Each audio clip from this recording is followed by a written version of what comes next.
Welcome mga bro sa ating YouTube channel. At mayroon tayo ditong isang board na Samsung. Yan, CRT TV mga bro. Yan kung napapansin nyo, wala na siyang jungle IC. At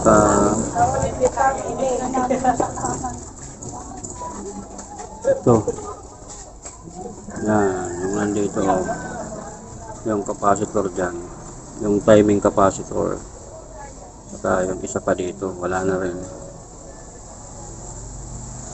So susubukan natin itong gawin mga bro, at may paglalagyan tayo nitong picture tube. Tingnan natin kung uubra pa to. Lalagyan natin siya ng mga parts. So okay mga bro, at hahanap lang ako ng ilalagay natin dito na pinaka IC. Yan jungle IC, saka yung dito yung capacitor. Hanap lang ako mga bro. So ito mga bro, nakakuha tayo sa junk shop. Yan ito yung gagamitin nating IC. Yan, sana buo pa to. Nakakuha tayo sa junk shop. Yan parehas na parehas yung board na niya.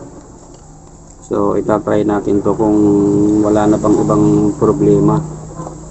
So kakalasin natin to mga bro, at ito yung ipapalit natin doon sa nawala doon sa isang board. So kalasin ko lang to mga bro.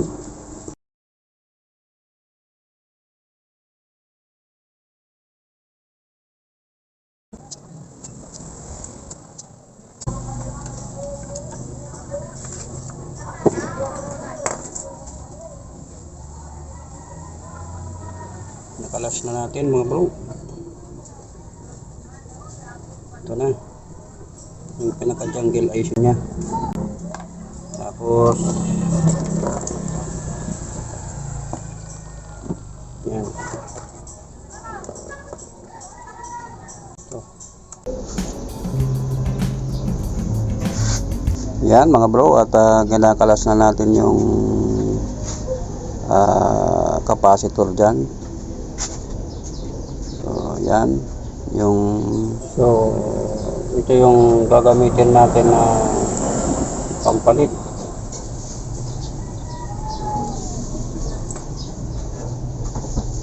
So kinabit na natin yung pinaka jungle IC, tapos yung capacitor ititest natin yan mga bro kung tama. Yan, tama naman siya mga bro, 7.5 nanofarad.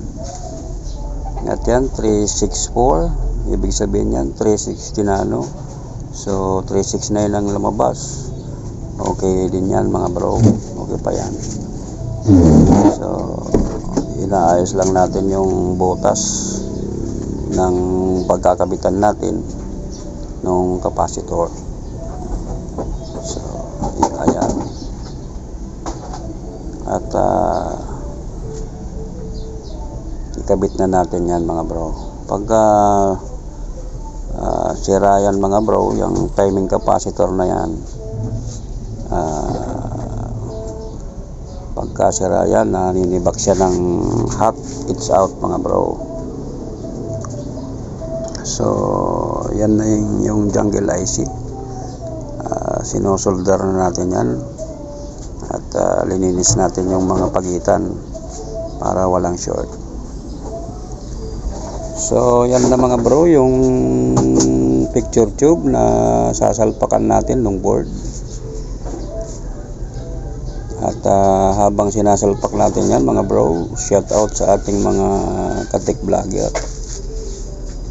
At magandang umaga sa inyo. So yan, i-check natin yung B+ niyan mga bro, kung mayroon na tayong B+ at kung gagana na ba yung ating repair na board. Sana'y gumana na siya mga bro. At yun lang siguro ang pinaka problema niya.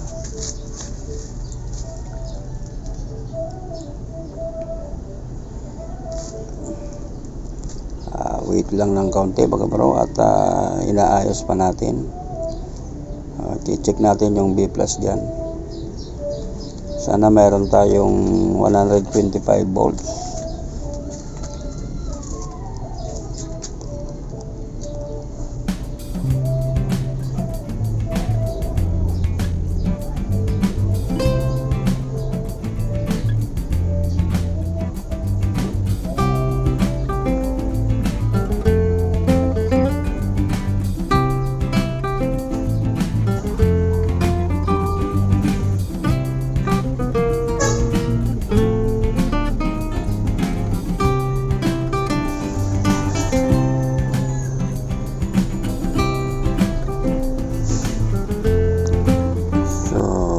Sa mga newbie tech natin dyan mga bro,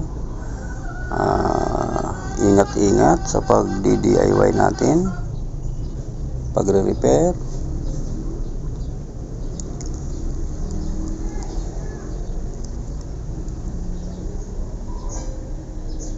So ayan mga bro, mayroon tayong 126 volts. So ibig sabihin yan mga bro, ayos na, gumana yung unit natin. So yun nga lang talaga yung problema niya, yung pinaka jungle IC at yung timing capacitor na yun mga bro. So yan na yung picture niya mga bro, okay na. At salamat sa Diyos at yun lang ang naging problema. So hanggang sa muli mga bro.